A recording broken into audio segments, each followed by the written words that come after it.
हरिओम नमस्कार दोस्तों। स्वागत है आप सभी का संस्कृतम वर्धयामा यूट्यूब के इस चैनल में। आज हम लोग जो संस्कृत के सभी प्रतियोगी परीक्षाओं के लिए अति महत्वपूर्ण जो विषय कर रहे हैं उसके अंदर संवाद सूक्त में अब अंतिम संवाद सूक्त बचा हुआ है, जिसका जो कि है विश्वामित्र नदी संवाद सूक्त। तो वीडियो शुरू करने से पहले जैसा कि मैं दिखा देता हूँ, हर बार सिलेबस दिखाता हूँ, क्योंकि बहुत सारे लोग नए होते हैं और दूसरा हम किस तरीके से चल रहे हैं ये हमें पता होना चाहिए, इसलिए मैं हर बार सिलेबस दिखा देता हूँ। देखो, ये विश्वविद्यालय अनुदान आयोग का 25 कोड का सिलेबस है और इसके अंदर में हम लोग पहले इकाई को कर रहे हैं। तो पहले इकाई के अंदर में जो कि वैदिक साहित्य है, इसमें वेदों का काल निर्णय, मैक्स मूलर, ए वेबर, जैकोबी, बाल गंगाधर तिलक, एमिटर्निच और भारतीय परंपरागत विचार, इसके ऊपर में मैंने पहले ही वीडियो बना दिया है। हाँ, जिन लोगों ने नहीं देखा है वो लोग देख लो। और इसके ऊपर में मैंने लगभग 20 क्वेश्चन जो कि एग्जाम से रिलेटेड है, पुराने पेपर में पूछे गए हैं, उन प्रश्नों के उत्तर बताए हैं। अब ये प्रश्न मैंने टेलीग्राम ग्रुप पे और व्हाट्सएप ग्रुप पे पूछे थे। फिर उसके बाद में संगीता साहित्य, इसके ऊपर भी मैंने वीडियो बना दिया है और इनके भी प्रश्नों को मैंने जो है प्रश्नों के ऊपर भी वीडियो बना दिया है। 20 प्रश्न इसके ऊपर भी है। अब हम लोग चल रहे थे संवाद सूक्त में, जिसमें से कि पुरुरवा उर्वशी के ऊपर मैंने वीडियो बना दिया है, यम यमी के ऊपर मैं विस्तार से समझा दिया वीडियो के रूप में, और शर्मा पणि संवाद सूक्त भी हो गया। अब जो है इस वीडियो के अंदर में हम विश्वामित्र नदी संवाद सूक्त करेंगे। इसके बाद 20 प्रश्न जो इसके ऊपर में है वो हम लोग करेंगे, जो कि मैं पहले ही पूछ चुका हूं, आज से लगभग 2 दिन पहले पूछा था मैंने। ठीक है। और आज के दिन मैंने ब्राह्मण साहित्य पे सुबह 10 प्रश्न पूछे और शाम में 10 प्रश्न पूछे हैं।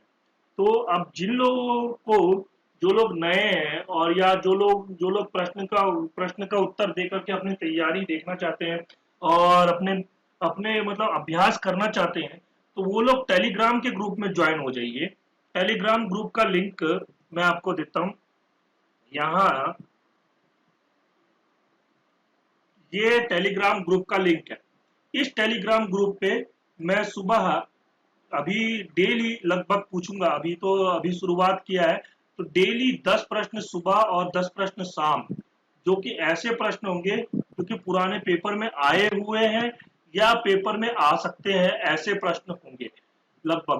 तो उसमें क्या है कि ब्राह्मण साहित्य जो है, मैंने आज ब्राह्मण साहित्य के ऊपर में प्रश्न पूछे थे। तो बहुत से लोगों ने उत्तर दिए हैं। उन लोगों के उत्तर के जो सही है या गलत है, इसके ऊपर में कल मैं वीडियो के रूप में ब्राह्मण साहित्य के जो प्रश्न पूछे हैं उनके उत्तर बताऊंगा। ठीक है। और आप लोग, जो लोग नए हैं, वो लोग इस लिंक के ऊपर में क्लिक करके ज्वाइन कर लीजिए टेलीग्राम ग्रुप को, ताकि वहां पर जो प्रश्न मैं पूछूं वो आप लोग भी उसका उत्तर देकर के अपने अपने तैयारी को अच्छे तरीके से परीक्षा उपयोगी बना सको। ठीक है। और उसके बाद में फिर ये संस्कृतम वर्धयामा का टेलीग्राम चैनल है। इस चैनल के ऊपर में आप लोग क्लिक करके ज्वाइन हो जाइए, ताकि आपको जो भी नोट्स वगैरह चाहिए होंगे या बुक्स के पीडीएफ चाहिए होंगे, तो वो आपको यहाँ पे उपलब्ध हो जाएगा। और ये बहुत इंपॉर्टेंट चैनल है स्वप्नवास दत्तम का, टेलीग्राम का। ये बहुत इंपॉर्टेंट चैनल है। इसकी भी मैं लिंक डिस्क्रिप्शन में डाल दूंगा। स्वप्नवास दत्तम, जैसा कि आपको पता है कि पूरा नाटक आज कंप्लीट हो गया, और ये मतलब बहुत अच्छे से वो नाटक कंप्लीट हुआ। डेली एक एक वीडियो आए और आज ही छठा अंक समाप्त हुआ है। तो उसके पूरे वीडियोस तो अगर आपको डाउनलोड करने हो, तो आप इस स्वप्न वासुदत्तम के जो ये टेलीग्राम चैनल है, इस लिंक पे क्लिक करके आप ज्वाइन कर लीजिए, ताकि आपको जो वीडियोस डाउनलोड करके आप कभी भी देख सकते हैं। बहुत ही सरल तरीके से समझाया है। हाँ, उस स्वप्न वासुदत्तम के पूरे नाटक को बहुत अच्छे तरीके से, भास का नाटक है, समझाया है। तो आप लोग देख सकते हैं और आप लोग उसको डाउनलोड भी कर सकते हैं इस लिंक पे क्लिक करके। ठीक है। अब हम लोग विश्वामित्र नदी संवाद सूत्र, जो कि डीएसएसबी, पीजीटी, टीजीटी और जितने कॉम्पिटेटिव एग्जाम है सबके लिए इम्पोर्टेंट है। क्या, क्योंकि डीएसएसबी, पीजीटी, टीजीटी में तो पूछा ही गया है विश्वामित्र नदी संवाद सूत्र से प्रश्न। और ये नेट के 25 कोड के लिए भी इम्पोर्टेंट है, 73 कोड के लिए भी इम्पोर्टेंट है, और साथ में ये बीए और एमए के स्टूडेंट्स के लिए इम्पोर्टेंट है, क्योंकि उनके पाठ्यक्रम में लगता है विश्वामित्र नदी संवाद सूत्र। तो अगर आप लोग, जो कोई भी बीए एमए कर रहा है संस्कृत में, उसको भेज सकते हैं, तो आप इसको शेयर कीजिए। हाँ, क्योंकि शेयरिंग इज केयरिंग इंग्लिश में का एक उक्ति भी है। हाँ, तो इसलिए आप लोग जितना ज़्यादा शेयर करेंगे उतना ज़्यादा बढ़ेगा, संस्कृत का प्रचार प्रसार होगा।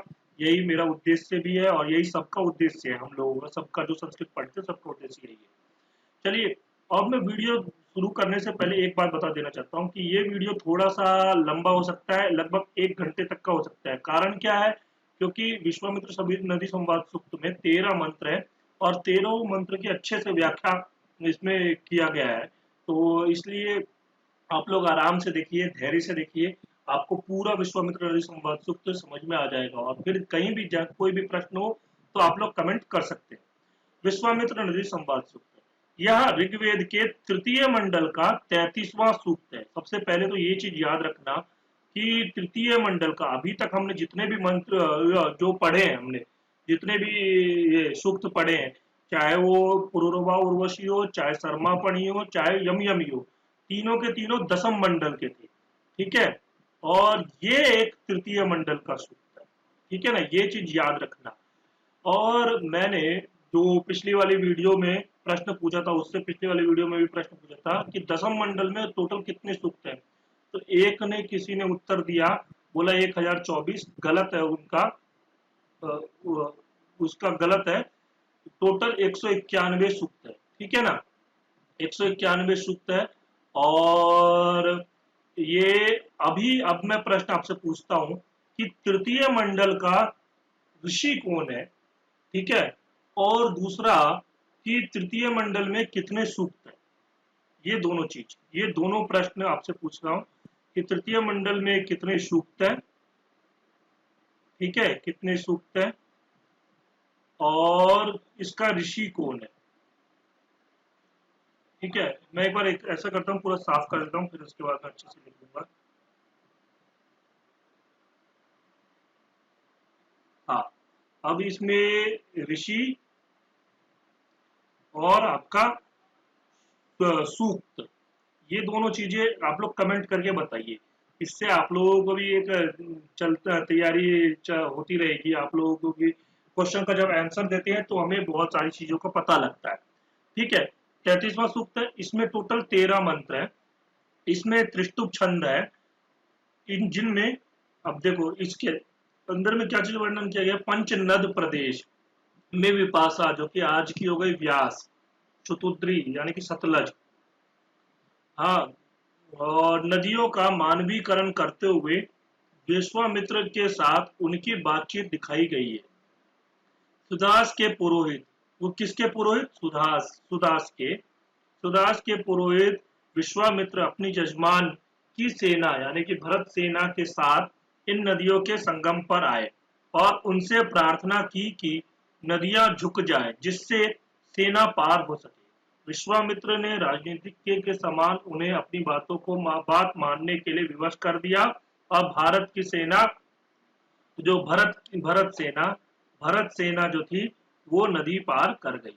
ठीक है, इस प्रकार ये आपका, अब यहां से शुरू होता है पहला मंत्र। तो देखो, प्रपर्वता पर्वतानामुशति उपस्था दस्वे इव विशिते हास माने गावेव शुभ्रे मातरा रिहाने विपाट चतुद्री पयसा जवेते। यह सूक्त संवादात्मक है। ये जो, मतलब ये जो पूरा सूक्त है वो संवादात्मक है। कुशिक पुत्र विश्वामित्र, विश्वामित्र किसके पुत्र थे? कुशिक के पुत्र थे, इसीलिए उनको बोलते थे कौशिक थे, कौशिक। ठीक है, तो ये आपका घूमते घामते विपाट और सुतुत्री नदियों के किनारे पहुंचे। उन नदियों में अगाध जल था, अगाध जल मतलब बहुत ज्यादा जल था। अतः नदियों को पार करने की इच्छा करने वाले विश्वामित्र ने नदियों से प्रार्थना की।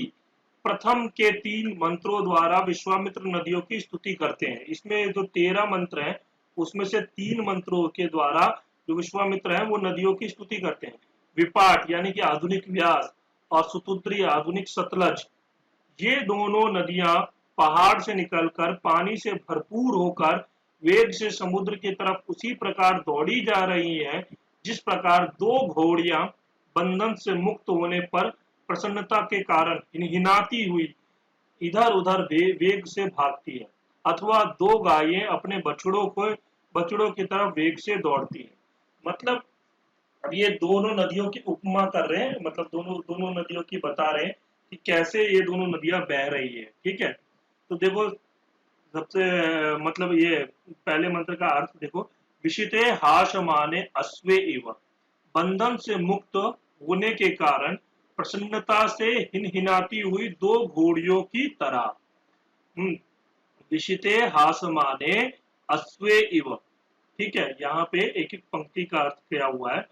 हाँ, अथवा रिहाने शुभ्रे मातरा गावा इव। तो देखो, रिहाने रिहाने शुभ्रे मातरा गावा इव कैसा है कि अपने बछड़ों को चाटने वाली दो सफेद वर्ण वाली माता गायों के समान विपाट सुपुत्री। यहाँ पे विपाट सुपुत्री यानी कि विपाट और सुपुत्री, ये दोनों नदियां पर्वतानाम पहाड़ के उपस्थात पास से निकलकर उशती समुद्र से मिलने की इच्छा करती हुई पयसा जवेते, पानी से भरपूर होकर वेग से बही जाती है। ठीक है, अब ये वेग से बही जा रही है। तो फिर इसके बाद दूसरे दूसरे वाले मंत्र में बोलते हैं, स्तुति करते हैं, इंद्रेशिते प्रसवम भीक्षमाने अच्छा समुद्रम रथ्येव याथ समाराणे उर्मिभि पिन्वमाने अन्या वामन्याप्येते मप्येति शुभ्रे। तो हे नदियों, इंद्रेशिते, इंद्र के द्वारा प्रेरित होकर, सम आराने, एक दूसरे के अनुकूल चलती हुई, तथा उर्मी भी पिन्वमाने, अपनी लहरों से आसपास के प्रदेशों को तृप्त करती हुई, तथा प्रसवम भिक्षमाने, उन उपजाऊ प्रदेशों में धान्य की उत्पत्ति को उत्तम बनाती हुई, शुभ्रे तेजस्वी, तुम दोनों रथ्या इव, रथ से जाने वाले रथियों के समान, समुद्रम अच्छाया था, समुद्र की तरफ सीधी जाती है। वह तुम में से अन्या एक अन्याम अपि एति, दूसरी से मिलती है। तो इसका भावार्थ क्या है, देखो भावार्थ इसमें बताया है, इंद्र के द्वारा प्रेरित होकर ये दोनों नदियां आपस में मिलकर बहती हैं और अपने जल से आसपास के प्रदेशों को उपजाऊ बनाती हुई चलती हैं, और इन नदियों के कारण उन प्रदेशों में धान्य की उत्पत्ति बहुत होती है। इस प्रकार प्रदेशों को उर्वरा बनाती हुई ये नदियां समुद्र की तरफ दौड़ती चली जाती हैं। ठीक है, फिर इसके बाद तीसरे मंत्र में क्या है, अच्छा सिंधुम मातृ तमामयासम विपाश मूर्विम शुभगामगन्म वत्समिव मातरा संग्रहाने समानम योनि मनु संचरन्ति। जिस प्रकार मातरा वत्सम रिहाने एवं दो गायें बछड़े को चाटती है, उसी प्रकार ये दोनों नदियां समानम योनिम अनुसंचरती, एक ही उद्दिष्ट स्थान समुद्र के तरफ दौड़ती जाती है। इनमें मैं मातृतमाम सिंधुम अच्छ आयासम, अत्यंत प्यार से युक्त तथा समुद्र की तरफ बहने वाली शुतुद्री के पास गया, और उर्विन सुभगाम, अति विशाल और उत्तम ऐश्वर्य वाली विपाशम अगन्मा, विपाशा के पास भी गया। यानी कि वो जो विश्वामित्र हैं वो सुतुद्री और विपाशा इन दोनों नदियों के पास गए। जिस प्रकार इसका भावार्थ है, तो भावार्थ कैसा है, तो देखो, जिस प्रकार दो गायें अपने बछड़े को प्रेम से चाटने के लिए उसकी तरफ भागती हैं, उसी तरह ये दोनों नदियां अपने एक ही उद्दिष्ट स्थान समुद्र की तरफ भागती हैं। ये दोनों ही माता के समान लोगों का पालन करती हैं, विशाल और ऐश्वर्य से संपन्न है। जैसा कि आप लोगों को पता है कि नदियां जो होती हैं वो जाकर के समुद्र में मिल जाती हैं, तो इसी प्रकार जो ये विपाट है, विपाश और सुतुद्री, ये दोनों नदियां एक मतलब जो है बिल्कुल समुद्र में जाकर के मिल रही है। नीचे समुद्र है, मतलब जो यहाँ पे नीचे नहीं, जो आपका अरब सागर है ना, अरब सागर में जाकर के मिलती है। जो पंच नदियां है, सिंधु, झेलम, चेनाब, रावी सतलज ब्यास जो है, रावी सतलज ब्यास सिंधु और जो है, तो वो 5 नदियां जो है ना, ये पांचों नदियां जो है मिलती हैं। ठीक है, रावी, सतलज, ब्यास, चेनाब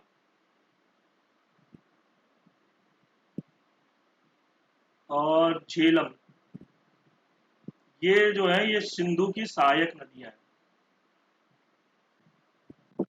ये झेलम, रावी, सतलज, ब्यास, चेनाब, चेनाब ब्यास, तो इसमें जो ब्यास और सतलज है ना, विपाट और सुपुत्री, वो मिलती है। ठीक है ना, तो पंच नदियां।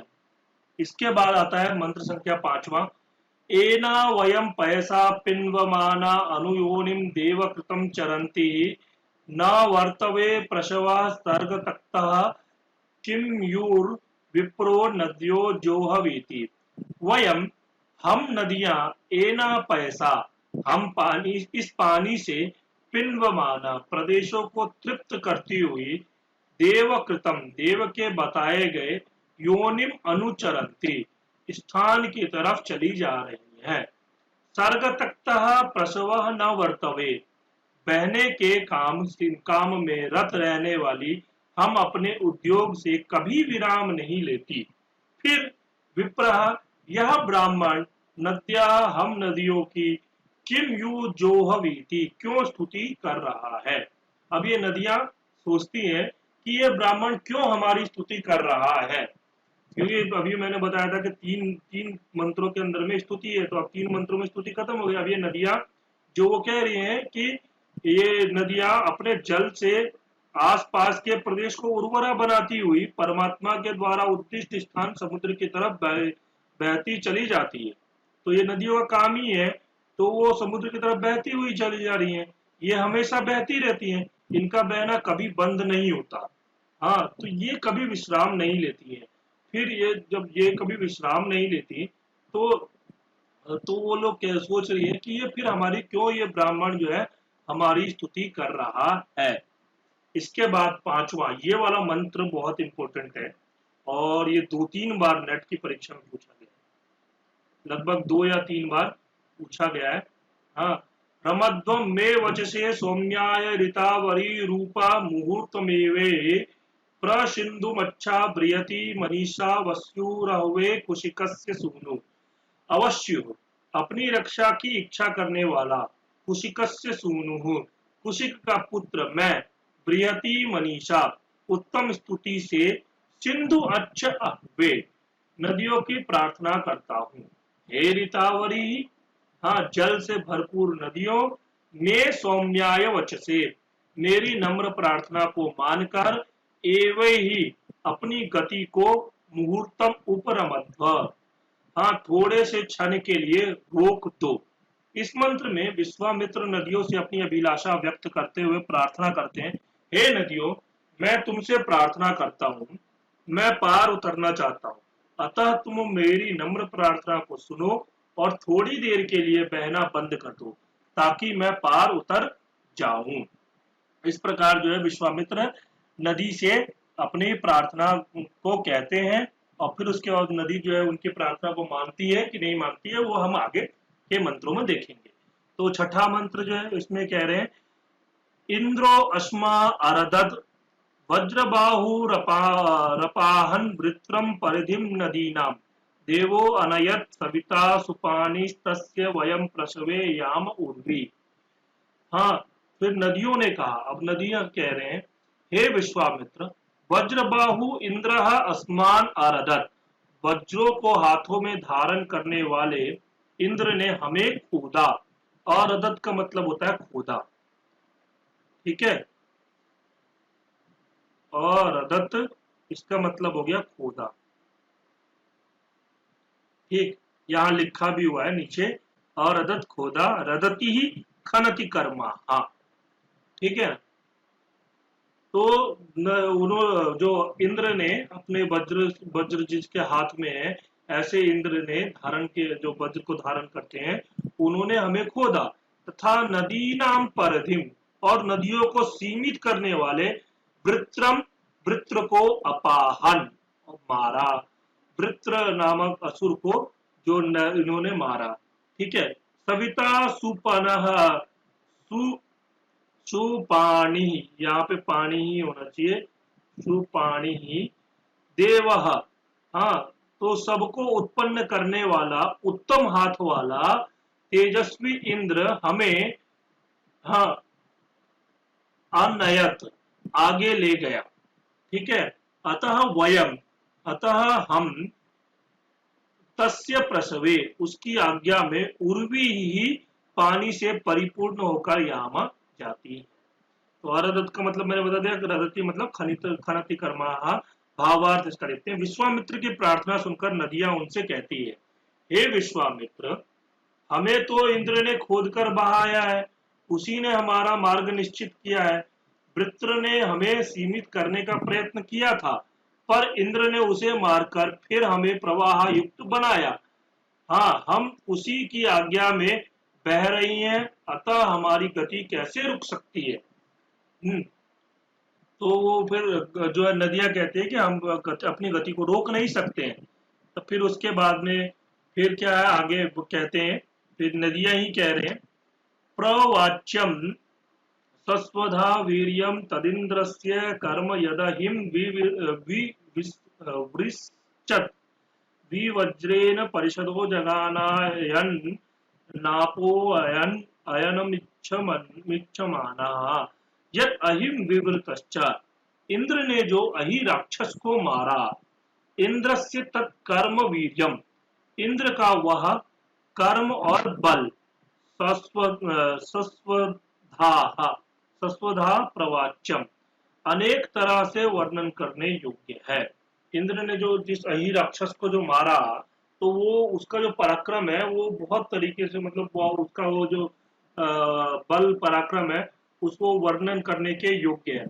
जब इंद्र ने वज्रेन, अपने वज्र से, परिषदः, चारों ओर स्थित असुरों को विजघाना, मारा, तब आपह, जल प्रवाह, अयनम इच्छमाना, अपने स्थान समुद्र को इच्छा करते हुए बहने लगे। आयन मतलब बहने लगे। जब असुरों ने नदियों को सीमित कर दिया, तब नदियों का प्रवाह रुक गया। तो इंद्र ने नदियों को सीमित करने वाले असुरों को मारा और जल प्रवाहों को समुद्र की तरफ बहने के लिए छोड़ दिया। यह उसका कर्म प्रशंसनीय है, मतलब प्रशंसा करने योग्य है। अतः जब इंद्र हमारे रुकने के विरुद्ध है, तो उसकी आज्ञा में रहने वाली हम तुम्हारे लिए किस तरह अपनी गति को रोक सकते हैं। तो मतलब इंद्र कह रही है कि हम लोग अपनी गति को नदियां कह रही हैं हम अपनी गति को रोक नहीं सकते हैं। हाँ, तो अब तुम जो कह रहे हो कि नदियों अपनी गति को रोक दें, तो ऐसा तो हम कर नहीं पाएंगे। तो फिर इसके बाद में बोलते फिर वो नदियां ही बोल रही हैं, एतद् वचो जरितर मापि मृष्टा या अत्ते घोषानुत्तरा युगानि उक्थेषु कारो प्रतिनो जुषस्व मानोनिकः पुरुषत्रा नमस्ते। हे जरितः स्तुता ते एतत् वचः, अपनी यह स्तुति, माँ अपि मृष्ठा, कभी भूलना मत। क्योंकि क्योंकि उत्तरायुगानी, आगे आने वाले समय में, घोषाण, यह स्तुति जो होगी वो बहुत प्रसिद्ध होगी। हे कारो, स्तुति करने वाले, उक्थेषु न प्रतिजुषस्व, यज्ञों में हमारी प्रशंसा कर, पुरुषत्रा, पुरुषों के द्वारा प्रवर्तित कर्मों में, न मानिकः, हमारा अनादर मत कर, ते नमः, तुझे नमस्कार है। अब नदियां इससे विश्वामित्र से कह रही है, हे विश्वामित्र, हमारे इस संवाद को भूलना मत, क्योंकि आगे आने वाले समय में यह संवाद प्रसिद्ध होगा। यज्ञ में हमारी स्तुति करना, कभी अनादर मत करना, नदियों का अनादर नहीं करना चाहिए। ये नदियां कह रही है, और वस्तुतः ये बिल्कुल सही कह रही हैं कि हमें नदियों का अनादर कभी नहीं करना चाहिए, हमें हमेशा नदियों का आदर करना चाहिए। हाँ, हमेशा नदियों को स्वच्छ रखना चाहिए, गंगा हो, जमुना हो, कोई भी नदी हो, उसको प्रदूषित नहीं करना चाहिए। या ये अपना, ये क्योंकि ये जो विश्वामित्र नदी संवाद है, ये बहुत ही ज्यादा प्रसिद्ध संवाद सूक्त है। तो यही ये नदियां भी कह रही हैं कि तुम इसको भूलना मत, क्योंकि आगे चल के आगे आने वाले समय में घोषाण यह स्तुति प्रसिद्ध होगी। ठीक है ना। फिर उसके बाद में जो अब विश्वामित्र जी कहते हैं, नदियों ने तो कहा, फिर उसके बाद विश्वामित्र कहते हैं, ओ सुस्वसारा कारवे शृणुत ययो वो दूरादनसारथेन नीषु नमद्वम भवता सुपारा अधोअक्षा सिंधवा श्रोत्यावि। हे स्वसारा सिंधवा भगनी रूप नदियों। अब यहाँ पे देखो भगिनी रूप नदियों का है, तुम सुश्रुणोता मेरी बात अच्छी तरह सुनो, मैं वह तुम्हारे पास दूरात अनुसारथेन अययो बहुत दूर से गाड़ी और रथ से आया हूं। अतः तुम कारवे स्तुति करने वाले मेरे लिए तो स्त्रोत्याभि नु श्रोत्याभि नु नीसु नमध्वम। हाँ, अपने प्रवाहों के साथ अच्छी तरह झुक जाओ, सुपारा आसानी से पार होने योग्य हो जाओ, अधो अक्षा रथ की धुरा से भी नीचे हो जाओ। रथ की धुरा मतलब, धुरा का मतलब होता है पहिया, क्योंकि अगर रथ के पहिए से ऊपर होगा पानी तब तो वो डूब जाएगा। तो इसलिए रथ की धुरे से भी, धुरी का मतलब हो गया पहिया, पहिए से भी नीचे हो जाओ, यानी कि ये रथ का पहिया है तो इससे फिर नीचे हो जाओ, यहां तक रह जाओगे तो आराम से फिर वो निकल सकते हैं ऐसा। तो विश्वामित्र कहते हैं, हे नदियों, मैं बहुत दूर से गाड़ी और रथ पर बैठकर तुम्हारे पास आया हूं, अतः तुम नीची हो जाओ, झुक जाओ, इतनी झुक जाओ कि तुम्हारे प्रवाह मेरे रथ की नाभि से भी नीचे हो जाए। नाभि जैसे हमारे शरीर का नाभि होता है, बीच का भाग जो होता है, हाँ वैसे ही रथ के भी जो है ना धुरी, धुरी मतलब जो चक्का है, उस चक्के से जो चक्र है, चक्र से नीचे हो जाओ, ताकि मैं आसानी से तुम्हें पार कर जाऊं। फिर उसके बाद 10वां मंत्र है, आते आते कारो शृण्वामा वचांसी ययाथ दूरादनसारथेन नीते नंसे पिप्यानेव योषा मरिया एव कन्या सस्वचैते।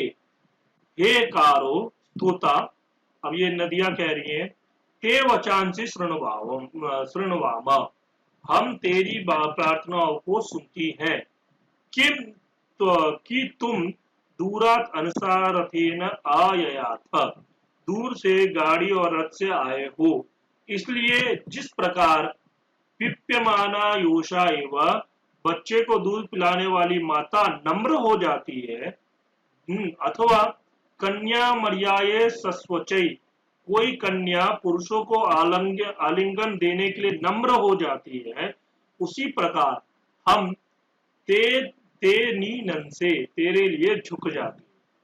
ठीक है, ये बहुत अच्छा उदाहरण दिया है। जैसे कन्या जो माता है दूध पिलाने के लिए बच्चे को नम्र हो जाती है, या कन्या पुरुष को आलिंगन करने के लिए नम्र हो जाती है, वैसे ही हम तुम्हारे लिए भी झुक जाते हैं।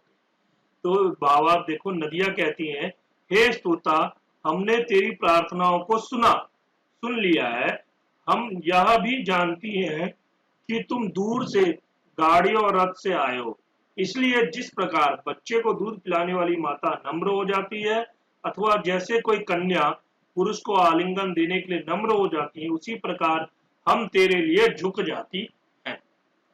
फिर उसके बाद 11वां मंत्र, इसमें विश्वामित्र कहते हैं, यदंग त्वा भरता संतरेयूर गव्यन ग्रामा इशित इंद्रजूता अर्षादः प्रसव सर्ग तक्ता आवो वृणे सुमतिम यज्ञयाना। हे अंग प्रिय नदियों, जब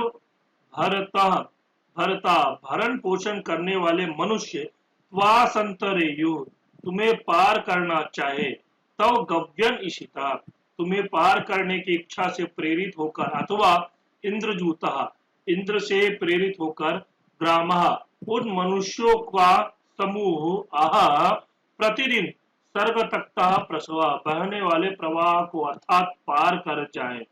मैं यज्ञानाम व सुमतिम आवृणे, पूजा के योग्य तुम्हारी उत्तम बुद्धि को मांगता हूँ। अब देखो इसके अंदर में जो विश्वामित्र है वो ऋषि हैं, तो वो अभी अब वो तो खुद तो पार होने के लिए उनको नदियों ने रास्ता दे दिया, तो वो कह रहे हैं कि अगर कोई और मनुष्य भी अगर तुम्हें पार करना चाहे तो तुम उन्हें पार करने की अपना रास्ता देना, झुक जाना। विश्वामित्र कहते हैं, हे नदियों, जब भरण पोषण करने वाले मनुष्य तुम्हें पार करने की इच्छा से प्रेरित होकर और इंद्र से प्रेरित होकर तुम्हें पार करना चाहे, तब वे तुम्हारे प्रभावों को पार कर ले। हाँ, तुम सभी पूजा के योग्य हो, तुम सभी नदियां जो हैं वो पूजा के योग्य, अतः मैं तुमसे तुम्हारी उत्तम बुद्धियों को मांगता हूँ। ठीक है, इसके बाद में ये आपका जो 12वां मंत्र है, इसमें अतारिशूर भरता गव्यवाह समभक्ता विप्र सुमतिम नदीनां पिन्वद्वमिषयन्ते सुराधा आवक्षणा प्रणध्वम यात सीभम। गव्यवाह भरता अतारिशु, पार जाने की इच्छा वाले तथा भरण पोषण करने वाले मनुष्य नदियों के पार उतर गए। हाँ, मतलब जो उनके साथ में थे वो लोग नदियों के पार उतर गए। विप्र नदीनाम सुमतिम स अभक्ता, ज्ञानी विश्वामित्र ने नदियों की उत्तम बुद्धि को भी प्राप्त कर लिया। अब हे नदियों, ईशयंती सुगधा, तुम उत्तम अन्नों को पैदा करने वाले सुराधा, ईशयंती सुराधा है, ये राधा है, सुराधा ऊपर मंत्र में ये देखो ना, ईशयंती सुराधा, तो उत्तम अन्नों को पैदा करने वाले पैदा करके उत्तम ऐश्वर्य बढ़ाने वाली तुम, वक्षणा आ पिन्वध्वम, नहरों को पानी से भरपूर भर दो, आप्रणध्वम, अच्छी तरह पूर्ण कर दो, और शीभम याता, वेग से बहो। पार जाने की इच्छा करने वाले मनुष्य पार हो गए हैं, तो विश्वामित्र के साथ में जो मनुष्य थे वो मनुष्य भी, वो जो सेना भी थी वो भी पार हो गई। ज्ञानी विश्वामित्र भी तुम्हारी उत्तम बुद्धियों को प्राप्त कर चुके। अब विश्वामित्र ने भी उत्तम बुद्धियों को प्राप्त कर लिया। अतः हे नदियों, अब तुम उत्तम अन्नों को उत्पन्न करके लोगों के ऐश्वर्य को बढ़ाती हुई बहो, और नहरों को पानी से अच्छी तरह भरकर उन्हें पूर्ण कर दो, और वेग से बहती रहो।